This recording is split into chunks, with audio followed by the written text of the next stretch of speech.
এই বাচ্চাটা 10 মাসে হামে মারা গেছে। 9 মাস বয়স থেকে হামের টিকা দেওয়া হয়। বাচ্চাটার 9 মাস বয়স হয়েছে তারেক রহমান ক্ষমতা নেওয়ার পরে। বাচ্চাটার হামে মৃত্যু হইল কেন? সে জবাব কি প্রফেসর ইউনূস দেবে? ইউনিসেফ পর্যন্ত বলছে যে 34% হামে আক্রান্তরা 9 মাসের নিচে। যারা ভ্যাকসিন পাওয়ারই যোগ্য না তাদের হইতেছে হাম। বাংলার লুথার কিং এর স্বাস্থ্যমন্ত্রী মিডিয়ায় কইছে গত 8 বছরে হামের টিকাই দেওয়া হয় না। হাসিনা প্রচুর মিছা কথা কইতো, এই ভালসুন সব রেকর্ড ছাড়ে গেছে, এখনো আছে অন রেকর্ড। মানে স্যারবাদ আছে এত বড় মিছা কথা কইল। উই হেলথ বুঝে 8 বছর একটা দেশে হামের টিকা দেওয়া হইতেছে না, সারা দুনিয়া চুপ করে বসে থাকবে? ইউনিসেফ কিছু কইছে? কয় না। আমার কথা শোনার দরকার নাই, ফ্যাক্ট চেকাররাই বলছে এটা মিছা কথা। এমনকি বাংলার লুথার কিং নিজে বলছে হাসিনার ফ্যাসিস্ট শাসন আমল এবং প্রফেসর মোহাম্মদ ইউনূসের নেতৃত্বাধীন অন্তর্বর্তী সরকার 2 সরকারের আমলে কয়েক বছর ধরে শিশুদের হামের টিকা আমদানি করা হয়নি। ডাহা মিছা কথা। ভ্যাকসিন তো কিনে দেয় বাংলাদেশে ইউনিসেফ। ইউনিসেফ প্রতিবাদ করেছে, করে নাই। বাংলার লুথার কিং এর চাকর বাকরেরা চিল্লাচিল্লি করেছে ইউনূস সরকার ভ্যাকসিন আনে নাই, ভ্যাকসিন আনে নাই। তারেক রহমান কইছে হুক্কা হুয়া, এখন তো ক্যা হুয়া করাইলে। এটা 11 মে পত্রিকা কইতেছে সাফিসিয়েন্ট ভ্যাকসিন স্টক আছে, আগামী 1 বছরের জন্য স্টক আছে। এখন কইতেছে টিকার সংকট না, অব্যবস্থাপনার জন্য বাড়িছে আহমেদ প্রাদুর্ভাব। জিঙ্কা স্বাস্থ্যমন্ত্রী, সিঙ্কা তার পিএম, উঙ্কাই তার কর্মীরা। যখন যা পাইতেছে সেটাই কইতেছে। শুধু শিশুদের তো না, বড়দের হাম হইতেছে। এরিট্রেশন দেখান বড়দের যে হাম হইতেছে, দেখেছেন তো? প্রফেসর ইউনূস কি টাইম মেশিনে চাইবে ভ্যাকসিন আনা বাধা দিছে ওই টাইমে যে এখন বড়দের হাম হইতেছে? আবার তারেক রহমানের উপদেষ্টা কইছে অন্তর্বর্তী সরকারের গাফিলতি ছিল কিনা তা তদন্তের চেষ্টা হচ্ছে। দেখেছে? বিশাল বুদ্ধিজীবী।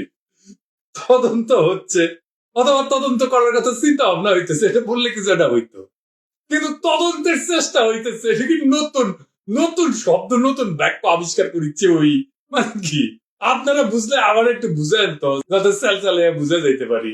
বিএনপি সরকারকে কি ভালো স্ট্র্যাটেজিক অ্যাডভাইস দেয় উই, সেটা উই জানে, বাংলার লুথার কিং জানে, আর সৃষ্টিকর্তা জানে, আর কেউ জানে না। যাই হোক, প্রফেসর ইউনূস ভ্যাকসিন আনে নাই, এটা চাউল হয়ে গেছে। দুমায় গালাইতেছে সব প্রফেসর ইউনূসে। আর প্রফেসর ইউনূস 2 জনকে দিছিল স্বাস্থ্য মন্ত্রণালয়ের দায়িত্ব, হ্যাঁ, একজন উপদেষ্টা আর একজন হইতেছে বিশেষ সহকারী। ডিফেন্ড করতে পারতেছে না। ফোন দেখালো দিল্লি স্টার যাবে পড়িছে, এই যে পাওয়া গেছে প্রফেসর ইউনূসের সরকারের গাফিলতি। ইন্ডিয়ান মিডিয়া কইতেছে ইউনূসের ভুল পলিসিতে শিশু মারা গেছে।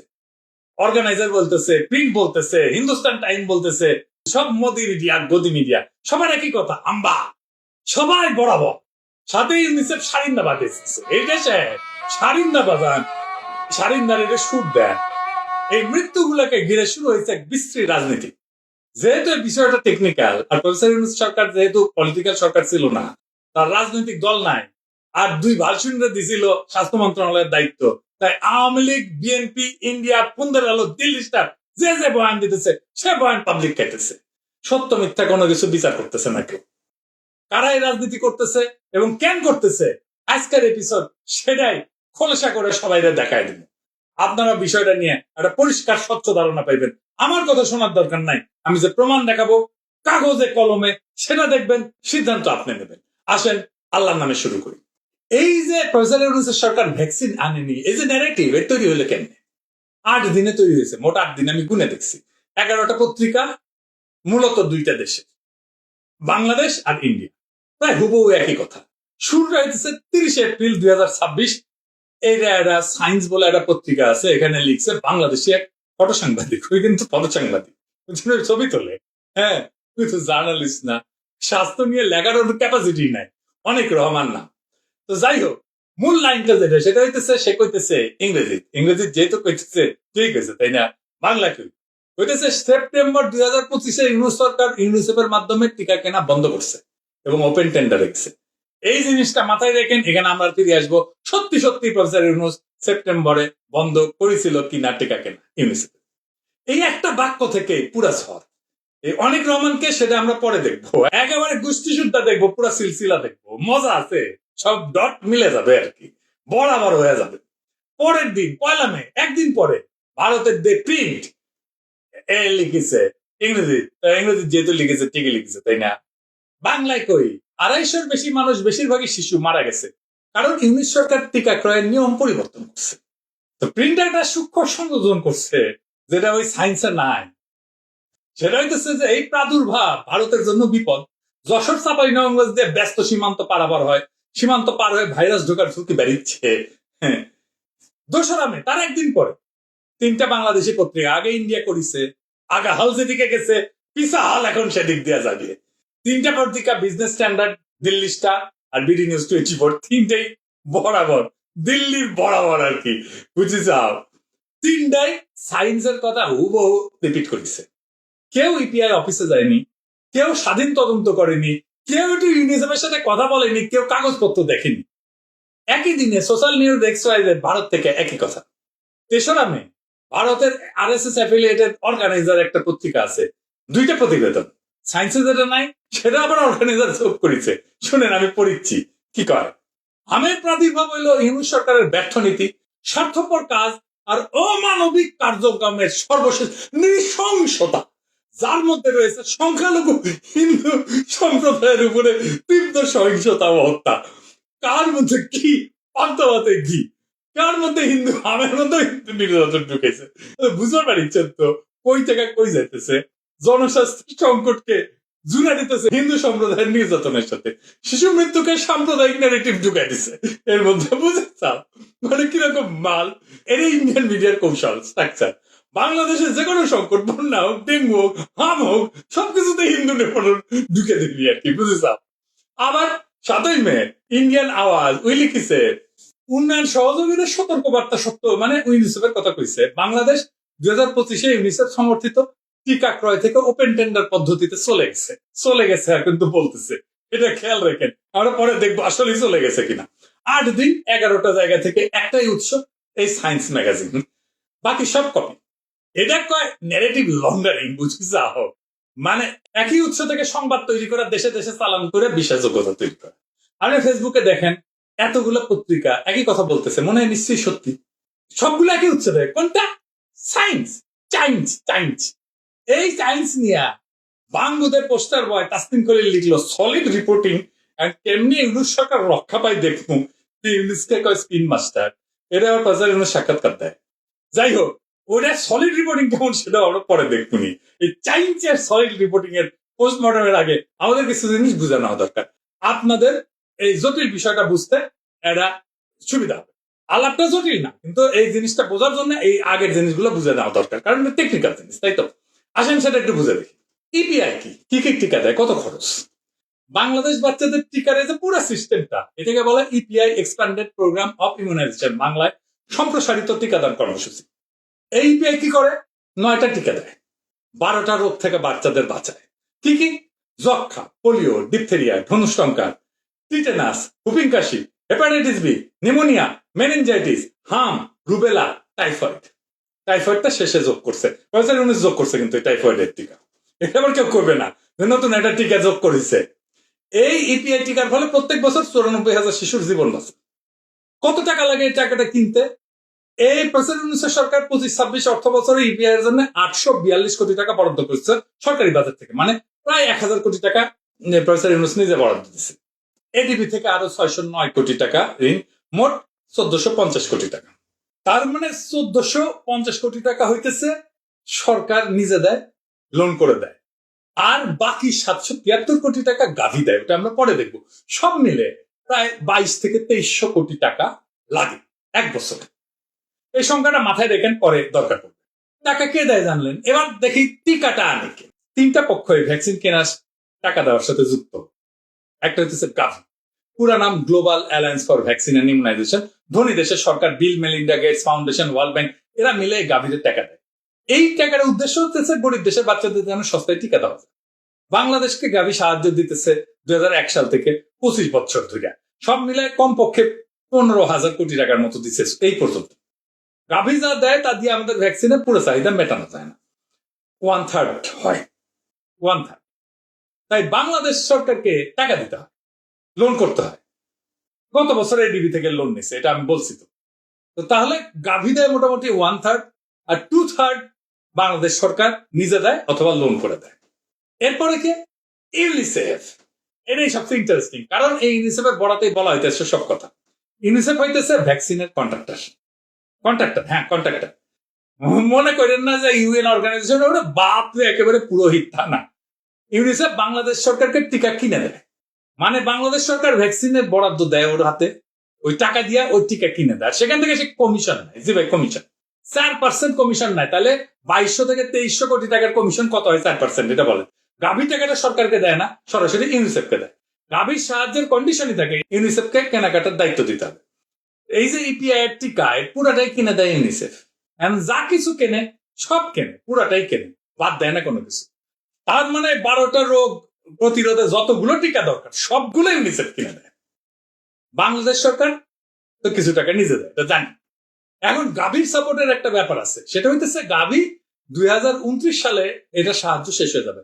এটা কিন্তু ফ্রি, ঋণ না, এটা দান, ডোনেশন।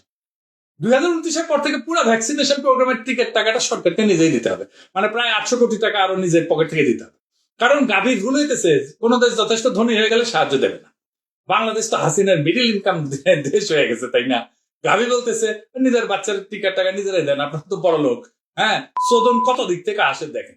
2029 গাভী চলে যাবে, তারা আমাদের টাকা টুকা দেবে না। এই ডেডলাইনটা মাথায় রেখেন, এই জায়গাটা আমাদের দরকার পড়বে। এবার আসেন টিকা কেনার প্যাচ কোথায় লাগিয়েছিল। বাংলাদেশের সরকারি কেনাকাটা নিয়ে ওয়ার্ল্ড ব্যাংকের অনেকদিন থেকে আপত্তি ছিল। এখানে মূল দুর্নীতিটা হয়, তারা এইটা সংস্কারের লক্ষ্যে একটা রিপোর্ট তৈরি করে 2001 সালে। তারা দেখায় যে কেনাকাটা প্রচুর দুর্নীতি হয়। খালেদা জিয়া তখন সরকার, ওনারা বুঝায় যে আপনি একটা সরকারি কেনাকাটার একটা আইন বানান, ল বানান। উনি এটা রাজি হন এবং উনি একটা আইন তৈরি করেন, পাবলিক প্রকিউরমেন্ট অ্যাক্ট 2006। সেই থেকে বাংলাদেশ সরকার যে কোনো জিনিস কিনতে গেলে, যে কোনো, সেটা টিকা হোক, পাথর হোক, কম্পিউটার হোক, টেবিল হোক, চেয়ার হোক, বালিশ হোক, হোয়াট এভার, যেটাই হোক, আইনে লেখা আছে কিভাবে কিনতে হবে, সরকারি ক্রয় আইন। এই আইনের 2টা পদ্ধতি আছে। এটা বুঝলে টিকার সমস্যাটা বুঝবেন। আসেন সেটা কি দেখি। প্রথমে হচ্ছে ওপেন টেন্ডারিং মেথড, খোলা দরপত্র।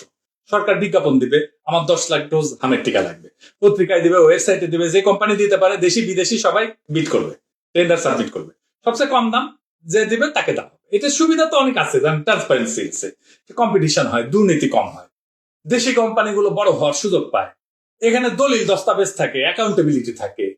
আর এটা হইতেছে ডাইরেক্ট প্রকিউরমেন্ট মেথড, ডিপিএম, সরাসরি ক্রয় পদ্ধতি। সরকার সরাসরি কোনো একজনের কাছ থেকে কিনে নেবে, কোনো বিজ্ঞাপন না, কোনো কম্পিটিশন না। কিন্তু আইনের শর্ত আছে। ডিপিএম শুধুমাত্র আর্জেন্ট পাবলিক ইন্টারেস্ট, এটা মাথায় রাখেন, আর্জেন্ট পাবলিক ইন্টারেস্ট, জরুরি জনস্বার্থেই শুধুমাত্র কেনা যাবে। অথবা একটাই সোর্স আছে, আর কেউ বানায় না, একটা মাত্র সোর্স, দুনিয়া আর কেউ বানায় না। এটা যদি হয় তার মানে একটাই সোর্স, অথবা ইমার্জেন্সি। এটা তো ট্রান্সপারেন্সি নাই, কম্পিটিশন নাই, দাম বেশি হইতে পারে, দুর্নীতির সুযোগ আছে। সবচেয়ে গুরুতর, আপনি একই কাজ করতেছেন বছরের পর বছর, নিয়ম মেনে, একই সময়, কিন্তু প্রত্যেক বছর বলতেছেন এটা ইমার্জেন্সি জিনিস। তাই করা যায়? আপনি প্রত্যেকদিন সকালবেলা নাস্তা করেন একই সময়, এটার ইমার্জেন্সি বলবেন নাকি নিয়মিত অভ্যাস বলবেন? বাংলাদেশ ইউনিসেফের কাছ থেকে টিকা কিনতেছে প্রত্যেক বছর এই আর্জেন্ট পাবলিক ইন্টারেস্ট বললা, এই প্রভিশন লেখা, প্রত্যেক বছর ইমার্জেন্সি ডিক্লেয়ার করা।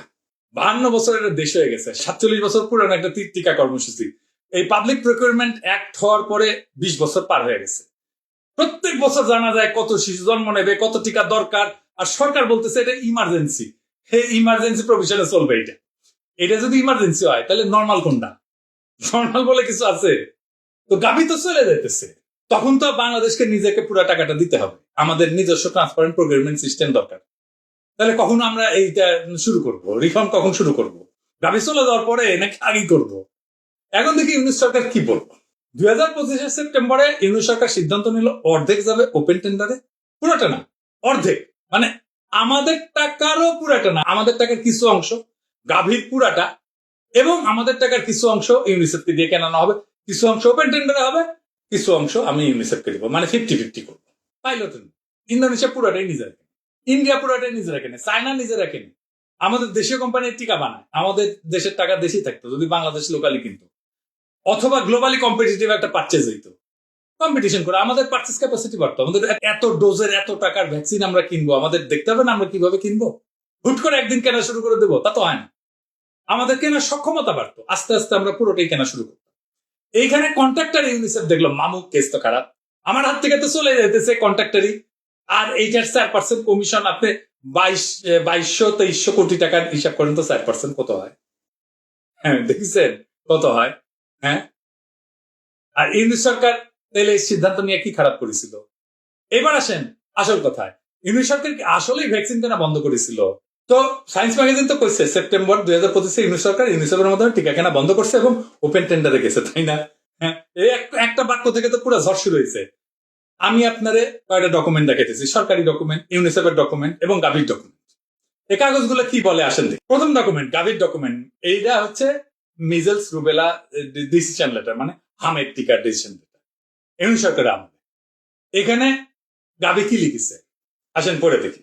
গাভি নিজে বলতেছে আমি 18.5 মিলিয়নের হামের ভ্যাকসিন অ্যাপ্রুভ করলাম, ইউনিসেফের মাধ্যমে কিনতে হবে, গাভি নিজস্ব কাগজে বলতেছে। এরপরে ইউনিসেফের অফিসিয়াল লেটারটা দেখান, তারিখ 24 সেপ্টেম্বর 2025, যে সেপ্টেম্বরে নাকি বন্ধ করে দিচ্ছে ভ্যাকসিন কেনা। কাকে পাঠানো এটা? Arefina Mahmud, director planning and research, DG health, Mohakhali, Dhaka. কে পাঠাইছে? ইউনিসেফ বাংলাদেশের chief of health officer incharge. বিষয় কি? Confirmation of vaccine shipment under pre financing and request for transfer of funds, মানে বলতেছে যে কনফার্ম করতেছি আপনার ভ্যাকসিন শিপমেন্ট হয়ে গেছে, চলে গেছে, আপনি এখন টাকাটা দেন আমারে। হ্যাঁ, টাকা পয়সা চাইতেছে। বাংলায় বললে হয় প্রি ফিন্যান্সিং এর অধীনে টিকার চালান নিশ্চিতকরণ এবং অর্থ স্থানান্তরের অনুরোধ। এখানে কি বলতেছে আমি বাংলায় কই, সব চালান বাংলাদেশে সম্পন্ন হয়েছে, তারপরে এটা টেবিল আছে কোন কোন কোন কোন টিকা। হ্যাঁ, টেবিলটা দেখান এডিটর সাহেব। আমি অন্যগুলো বাদ দিলাম, শুধু লাস্টের লাইন MR5 যেটা হামের টিকা, এটা চালান আসছে 11 সেপ্টেম্বর 2025 21,50,000 ডোজ। বুঝেছেন? 11 সেপ্টেম্বর 2025 21,50,000 ডোজ হামের ভ্যাকসিন বাংলাদেশে আসছে ইউনিসেফের মাধ্যমে। ইউনিসেফ কিনে দিছে, ইউনিসেফ নিজে কনফার্মেশন লেটার দিচ্ছে, আর সায়েন্স ম্যাগাজিন কইতেছে সেপ্টেম্বরে ইউনিট সরকার ভ্যাকসিন কেনা বন্ধ করে দিচ্ছে ইউনিসেফের মাধ্যমে। জাউরামের একটা সীমা থাকবে তো, মানে জাউরারও তো সীমা থাকে। এই সেপ্টেম্বর মাসে 11 তারিখে ইউনিসেফ নিজে 21 লাখ ডোজ ডেলিভারি করতেছে, ইউনিসেফের নিজের চিফ অফ হেলথ বলতেছে, সে সই করতেছে, তারিখ হইতেছে 24 সেপ্টেম্বর। পুরা তো মিথ্যা ন্যারেটিভ। এটি দেখেন ইউনিসেফ যে কমিশন নেয় এটাও লেখা আছে, এটা সব দেখেন 4% কমিশন নেয়। এইবার আসেন, এই যে সায়েন্সে যে লিখেছে অনেক রহমানি কে, সে দিল্লি স্টারের মাল, দিল্লি স্টার তারে নিয়ে স্টোরি করে। উনি লিখেছে a son of a freedom fighter and broadcast journalist of Bangladesh Betar during 1971। আরো বলা হয়েছে বাবার যুদ্ধ এবং রাজনীতির গল্প শুনে অনেকের আগ্রহ তৈরি হয়। ব্যান্ড পার্টি ভাষা এডিটর সাহেব খাপে কাপ মমতাজের বাপ, সেটা পুরস্কার পাচ্ছে 2014 সালে বিএনপির অগ্নি সন্ত্রাসের উপরে ফটো তোলার জন্য লেখে।